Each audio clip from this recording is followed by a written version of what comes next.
Cosmoshock. 잘 들어보세요. 54년 동안 살아있는 인간 한 명도 지구 궤도를 벗어난 적이 없습니다. 단 한 명도요. 상상해보세요. 21세기 전체 인류, 인터넷과 인공지능, 미래까지 보는 스마트폰 카메라를 가지고 있는 400km 크기의 투명한 우리 안에 갇혀 있었습니다. 수족관 속 금붕어처럼. 열린 문을 바라보지만 나갈 수 있다고 믿지 않는 집고양이처럼. 그리고 이제 우리는 나갑니다. 2026년 2월 플로리다 케이프 커네버럴, 공학의 화려한 지옥, 제미니와 아폴로가 태어난 장소. 4명의 사람이 마찬루만한 로켓에 올라 공기가 없는 곳으로 떠납니다.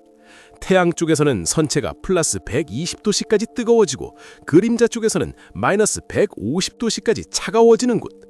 방사선이 분자를 레이저가 종이를 자르듯 자르는 곳. 아르테미스2, 단순한 아르테미스가 아닙니다. 단순히 달로 돌아가는 것도 아닙니다. 아니요, 이것은 붕대와 아드레날린이 함께하는 임무입니다. 왜냐하면 역사도 우리와 함께 날아가기 때문입니다.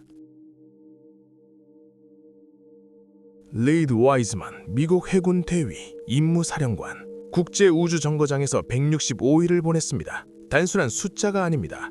165일 동안 지도를 2660번 돌았습니다. 2660번의 일출과 일몰을 봤습니다. 와이즈먼은 이미 두 세계 사이에 있는 것이 어떤 느낌인지 압니다. 창밖으로 크리스마스 장식구처럼 작고 파란 지구를 보며 깨어나는 게 어떤 일인지 압니다.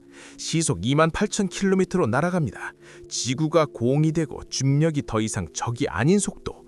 위험을 압니다. 무엇이 잘못될 수 있는지 압니다. 그런데도 자월해서 다시 로켓에 탑니다.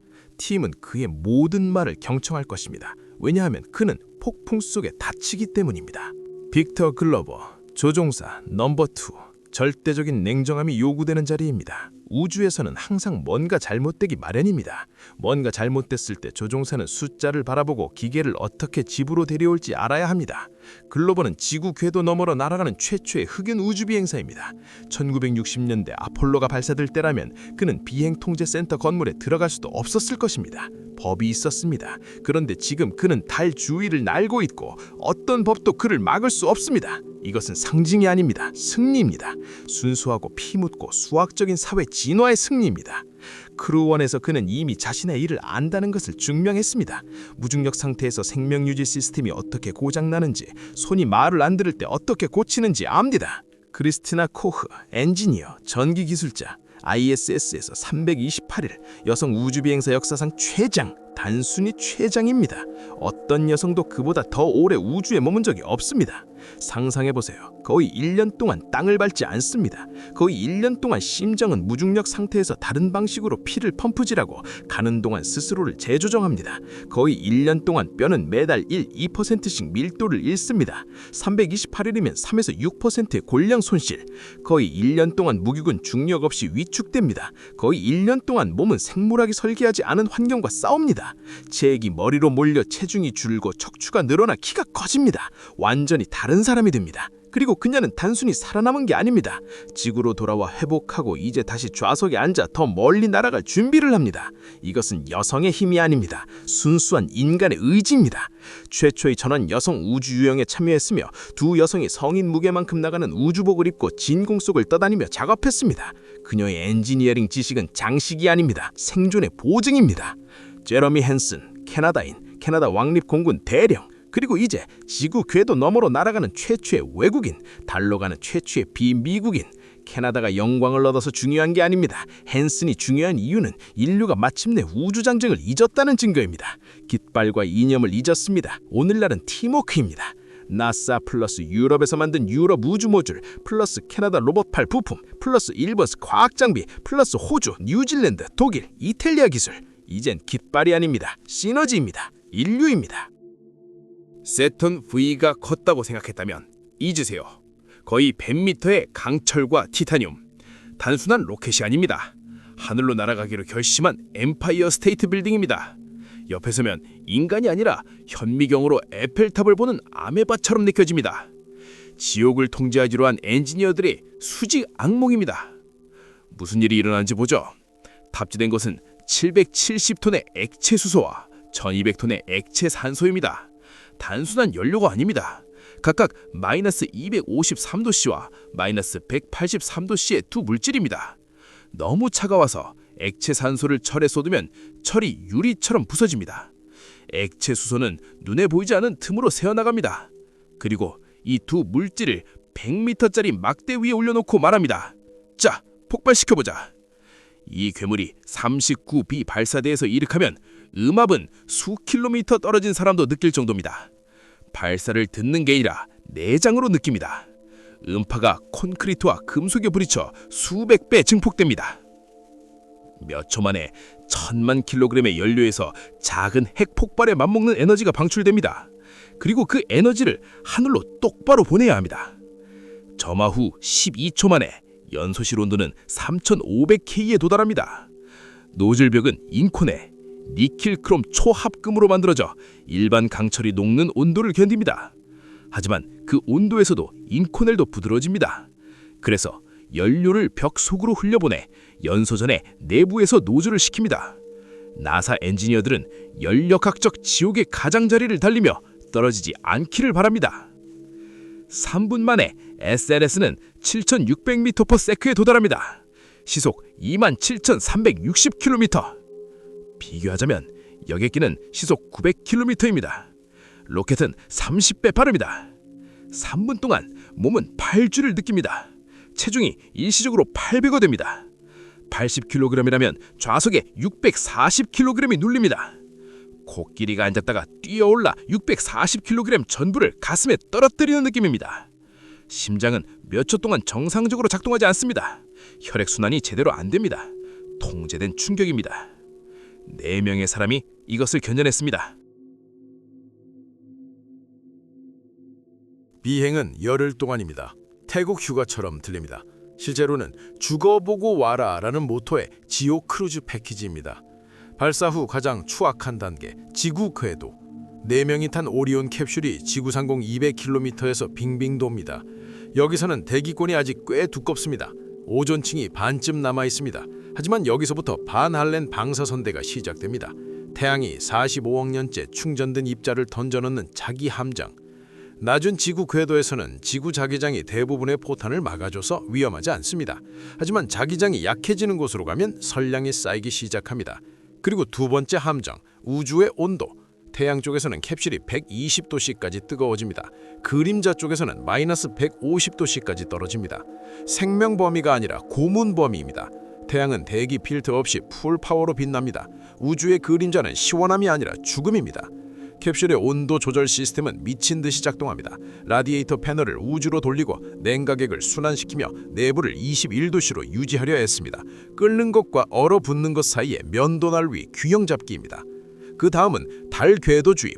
캡슐을 더 세게 밀었다는 멋진 이름입니다. 이달 로켓이 오리온을 10.9km/s까지 가속합니다. 그 속도는 시속 39,240km. 총알 비교 기억나세요? 시속 28,000km에서 와이즈맨은 이미 총알보다 31대 빨랐습니다. 이제 11km/s에서는 소총 총알보다 44배 빠릅니다. 속도가 아닙니다. 쌍곡선 기동입니다. 지구가 작아지기 시작합니다. 4일 만에 달까지의 거리가 줄어듭니다. 지구의 중력이 당신을 놓아주는 느낌입니다. 강을 거슬러 올라가는 것과 같습니다. 처음엔 세게, 점점 약해지다 완전히 사라집니다. 4일 후 당신은 지구 중력의 포로에서 벗어납니다. 자유롭습니다. 동시에 완전히 무방비 상태입니다. 이 거리에서는 지구로 38만 4천 킬로미터 떨어져 있습니다. 이해할 수 없는 킬로미터입니다. 시속 100km로 자동차를 24시간 내내 잠도 안 자고 달리면 달까지 160일 걸립니다. 자동차로 4개월. 하지만 당신은 3룸 아파트 크기의 캡슐 안에 있습니다. 공기는 정화 시스템을 통해 순환하고 물은 재활용되고 가장 큰 위협은 주변 환경의 완전한 정지 상태입니다. 그리고 달이 있습니다. 집 창문 밖에서 보는 작은 점이 아닙니다. 아폴로가 가까이 다가갔을 때 본 원반도 아닙니다. 처음에는 창문 속에서 커지는 검은 바위의 바다일 뿐입니다. 승무원은 달 주위를 선회합니다. 표면에서 4,000에서 6,000km 거리를 유지합니다. 착륙이 아니라 숨소리가 들릴 만큼 가까운 연인과의 데이트지만 여전히 미스터리를 유지할 만큼 먼 거리입니다. 그 높이에서 달은 온전한 검은 아름다움으로 보입니다. 호수만한 크레이터, 에베레스트보다 높은 산맥, 남극, 태양이 거의 닿지 않는 어두운 지역, 얼음균 바위 틈에 수십억 톤의 얼어붙은 물이 있을 수 있는 곳, 미래 기지에서 가장 중요한 물질. 거기서 3시간을 보냅니다. 그리고 지구와의 통신이 끊깁니다. 신호 상실은 45분 동안 지속됩니다. 상상해보세요. 외계 물체 주위를 날고 있는데 집과 통화할 수 없고 도움을 요청할 수도 없고 완전히 혼자입니다. 45분간의 무전 침묵. 그동안 지구에서는 1만 명의 아기가 태어나고 3천 명이 죽습니다. 삶은 계속됩니다. 하지만 달 뒷면에서는 4사람의 숨소리와 컴퓨터의 똑딱거림만 존재합니다. 역사상 가장 비싼 고독입니다. 지구에서는 나사의 4사람이 검은 화면을 보며 기다립니다. 사무실 일이 아닙니다. 고통스러운 무활동입니다. 사람들을 지옥으로 보냈고 이제는 기도밖에 할 수 없다는 것을 아는 것입니다. 그러고 나서 신호가 돌아옵니다. 승무원은 살아있습니다. 캡슐은 살아있습니다. 비행은 계속됩니다. 하지만 진짜 함정이 여기 있습니다. 방사선, 보이지 않는 살인자. 인간 몸은 지구 자기장의 대부분의 우주선을 막아주는 환경에서 진화했습니다. 우리는 그것을 보지 않고 소중히 여기지도 않습니다. 왜냐하면 항상 작동하기 때문입니다. 우리는 매년 100mg의 자연 방사선에 익숙합니다. 수백만 년 동안 몸이 함께 살도록 배웠기 때문에 방해가 되지 않는 배경 방사선입니다. 세포는 손상된 DNA를 복구하는 법을 배웠고 면역계는 돌연변이 세포가 암이 되기 전에 제거하는 법을 배웠습니다. ISS 우주비행선은 연간 150에서 160mg을 받습니다. 기준의 약 1.5배. 불쾌하지만 견딜만 합니다. 몸이 감당합니다. 암 위험이 약간 증가합니다. 몸에 미세한 변화가 생깁니다. 하지만 ISS에서 살아서 건강하게 돌아옵니다. 아르테미스2 궤적에서는 10일 동안 300mg을 받습니다. 일반인이 3년 동안 받는 양입니다. 나사 계산으로는 안전하지만 장기 효과 위험은 증가합니다. 비교하자면 약 30번의 CT 촬영에 해당합니다. 방사선은 DNA 분자를 찢고 세포막을 뚫고 미토콘드리아를 갈라놓습니다. 세포의 에너지 공장입니다. 큰 폭발이 아니라 수십억 단위의 분자적 살인입니다. 세포는 손상을 복구하려 합니다. DNA 복구 메커니즘이 있습니다. 하지만 손상이 너무 크면 유전체가 이미 재작성되면 세포는 스스로를 파괴합니다. 암세포가 되지 않기 위한 프로그램된 자살입니다. 보호입니다. 하지만 어떤 대가로? 세포 손실로. 우리가 대체할 수 있는 것보다 빠르게 세포를 잃으면 문제가 시작됩니다.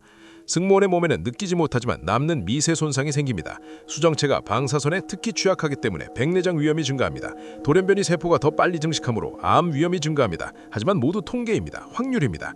내일 죽는 것이 아닙니다. 미래에 증가된 위험입니다. 흥미로운 점은 아폴로 우주비행사들이 눈을 감았을 때 빛의 섬광을 봤다고 말한 것입니다. 우주선이 안구를 총알처럼 뚫고 지나갔기 때문입니다. 완전한 어둠 속에서 눈의 번개를 봤습니다. 환각이 아닙니다. 실제 입자가 망막을 뚫고 지나가는 것입니다. 아르테미스 승무원은 열흘 내내 이것을 봅니다. 우주선으로 밝혀진 열흘밤. 아프지 않습니다. 하지만 상기시켜줍니다. 당신이 우주의 자연적인 사냥꾼 일부라는 것을. 승무원에게는 보호가 있습니다. 캡슐의 두꺼운 벽, 2차 방사선을 최소화하도록 선택된 재료. 하지만 완벽한 보호는 없습니다. 달에는 입자를 막아줄 대기가 없고 보호해줄 자기장이 없습니다. 태양풍과 은하 깊은 것에 우주선으로 가득 찬 열린 하늘입니다. 이것이 비행의 대가입니다. 모든 우주병사가 기약서에 서명할 때 아는 사실입니다. 우리는 가고 싶어서 갑니다. 필요해서 갑니다. 그리고 우리는 세포로 그 대가를 치릅니다. 당신은 달을 향해 날고 있습니다. 캡슐에는 450kg의 식수가 있습니다. 하지만 단순한 물이 아닙니다. 전략적 자원입니다. 왜냐하면 달 기지 시대에는 지구에서 가져온 물 1kg당 약 5만 달러가 들기 때문입니다. 네, 킬로그램당 5만 달러, 금보다 비쌉니다. 그래서 미래 임무에서는 달 토양에서 물을 추출할 것입니다. 그리고 그 물은 연료가 됩니다. 물, 수소와 산소, 기본적인 처리로 로켓 연료를 넣습니다. 달은 주유소가 됩니다. 화성으로 더 가고 싶다면 연료를 달에서 가져옵니다. 지구에서 실어 나르지 않습니다. 하지만 그건 아직 앞날의 일입니다. 아르테미스 2는 우리가 거기까지 살아서 갈 수 있는지만 확인합니다. 귀환에 4일이 걸립니다. 캡슐은 11km/s로 지구에 접근합니다. 시속 4만 km. 어떤 비행기보다 빠르고 총알보다 빠릅니다. 오리온이 대기 상층부에 들어갑니다. 여기서 죽음과의 춤이 시작됩니다. 120km 고도에서 캡슐은 여전히 최대 속도입니다. 공기가 점점 짙어집니다. 100km에서 공기가 끌림력을 주기 시작합니다. 11km/s에서는 그 힘이 괴물 같습니다. 캡슐을 가열합니다. 몇 초 만에, 분이 아니라 초 만에 진입 속도로 압축된 공기가 플라스마가 됩니다. 외부 표면 온도가 2760도씨에 도달합니다. 태양 복사가 아니라 플라스마입니다. 이온과 전자의 가스, 캡슐 주위의 미니어처 별입니다. 내부는 어블레이티브 실드가 층층이 타면서 편안한 온도를 유지합니다. 얼음 본 불 속에 촛불을 들고 있는 것과 같습니다. 바깥은 불, 안은 얼음. 바로 그 순간 지구와의 모든 통신이 끊깁니다. 완전히. 이것을 블랙아웃이라고 합니다. 몇 분간의 순수한 무전 침묵. 지구에서 나사 엔지니어들은 정적 노이즈만 바라보며 지금 이 순간 네 사람이 재가 되거나 새 역사를 쓰고 있다는 것을 압니다. 도울 방법도 없고 말할 방법도 없습니다. 희망과 물리학 방정식뿐입니다. 모든 계산이 정확하다면 내 심장이 계속 뛸 것이라는 믿음뿐입니다. 보호는 단순한 금속이 아닙니다. 어블레이티브 쉴드입니다. 의도적으로 타도록 설계되었습니다. 층층이 재료가 기체가 되어 열을 날려버립니다. 사람이 살아남도록 재료가 통조된 자살을 합니다. 아르테미스 1에서 쉴드가 예상보다 더 손상된 것이 발견되었습니다. 지난 1년간 나사는 그 이유를 파악했습니다. 재앙은 아니지만 더 조심해야 한다는 결론을 내렸습니다. 그래서 오리온은 이제 더 낮은 진입 속도로 더 부드럽게 대기권에 들어가 쉴드가 식을 시간을 더 줍니다. 대기권 진입 후 거대한 빨간 낙하산이 작동합니다. 쿵 하고 요동치며 열립니다. 캡슐은 초속 120m에서 6m로 감속합니다. 떨어지던 전화기가 공중에서 갑자기 멈춘 것과 같습니다. 그리고 착수. 캡슐이 태평양에 떨어집니다. 물은 어머니의 차가운 손바닥처럼 맞이합니다. 사람들은 살아있습니다. 지정학, 네사 로켓이 하늘로 날아오르고 베이징에서 그것을 봅니다. 2026년에는 더 이상 우주전쟁이 아닙니다. 협력입니다. 캐나다, 유럽, 일본, 호주 플러스 네사. 다른 누구의 것도 아닙니다. 아르테미스 협정. 싸움이 시작되기도 전에 사람들이 이미 합의한 것입니다. 역사상 처음으로. 하지만 아르테미스2는 시작에 불과합니다. 아르테미스3는 착륙입니다. 54년 만에 첫 달 착륙, 남극의 첫 착륙, 여성의 첫 착륙, 비백인 우주비행사의 첫 착륙. 처음으로 미국인만이 아니라 여러 나라 우주비행사가 인류를 위한 작은 한 걸음이라는 말을 듣고 같은 달을 바라봅니다. 아르테미스3 이후에는 아르테미스 게이트웨이, 달 궤도에 있는 우주정거장, ISS와 비슷하지만 지구에서 38만 4천 킬로미터 떨어져 있습니다. 그 다음 표면의 장기 기제, 그 다음 번식, 달 중력, 지구의 6분의 1에서 태어나고 자라는 사람들. 그 다음은 화성. 이건 공상이 아닙니다. 예산에 적힌 계획입니다. 화성 로보용 알고리즘을 이미 코딩하는 엔지니어들입니다. 화성과 유사한 토양에서 식물을 키우는 생물학자들입니다. 하늘을 보며 말하는 사람들입니다. 저기가 집이 될 거야. 인류가 자신의 꿈을 다시 기억할 때 일어나는 일입니다. 들어보세요. 마지막으로 하고 싶은 말입니다. 우리는 54년 동안 감옥에 있었습니다. 책과 영화, 상상 속에서 달로 돌아갔습니다. 하지만 실제 몸으로는 1972년 이후 지구 궤도 밖으로 나오지 않았습니다. 인터넷이 생기기 전이었습니다. 휴대전화가 발명되기 전이었습니다. 유전체 편집을 배우기 전이었습니다. 그 사이에 전쟁이 있었습니다. 아프리카에서 대량 학살이 있었습니다. 뜨거운 전쟁 직전까지 갔던 냉전이 있었습니다. 기아, 질병, 어둠이 있었습니다. 우리는 별들을 외면했습니다. 먼저 지구를 해결하고 나서 날자고 했습니다. 하지만 이제 네 사람이 100m 괴물에 올라 말합니다. 아니요, 우리는 기억했습니다. 우리는 아직 꿈을 꿀 수 있습니다. 우리는 아직 날 수 있습니다. 이건 달에 관한 이야기가 아닙니다. 인간은 위를 바라보는 종이라는 기억에 관한 이야기입니다. 밖으로 나가고 싶어하는 종, 알기 위해 죽을 각오가 된 종. 54년 동안 우리는 녹슬었습니다. 아르테미스2는 우리를 땅에서 흔들어 깨울 충격입니다. 지하실에 앉아서 창문 틈으로 들어오는 빛을 바라보는 게 아니라 밖으로 나가기 위해 태어났다는 것을 상기시켜줄 한입물입니다. 그 다음은 아르테미스3, 화성, 유로파, 얼음 아래 바다가 있는 목성의 위성. 엔지니어들은 이미 얼음 껍질을 뚫을 로버용 소프트웨어를 쓰고 있습니다. 공상이 아닙니다. 2040년대 계획입니다. 이건 기술에 관한 것이 아닙니다. 살아있다는 것이 무엇인지에 관한 것입니다. 더 많은 것을 원하는 것, 검은 하늘을 바라보고 이 모든 것이 우리를 위한 것임을 깨닫는 것, 우리가 저기로 갈 수 있다는 것, 이미 가고 있다는 것. 네 사람이 땅에서 떨어지는 순간 인류는 다시 땅에 묶인 종이 아닙니다. 우리는 다시 여행자의 종이 됩니다. 이것을 느낀다면 당신은 이미 우리와 함께입니다. 코스모 쇼크, 알림을 켜두세요. 이원을 놓치지 마세요. 우리는 살아 돌아오기 위해 지옥으로 날아갑니다. 달에서 만나요.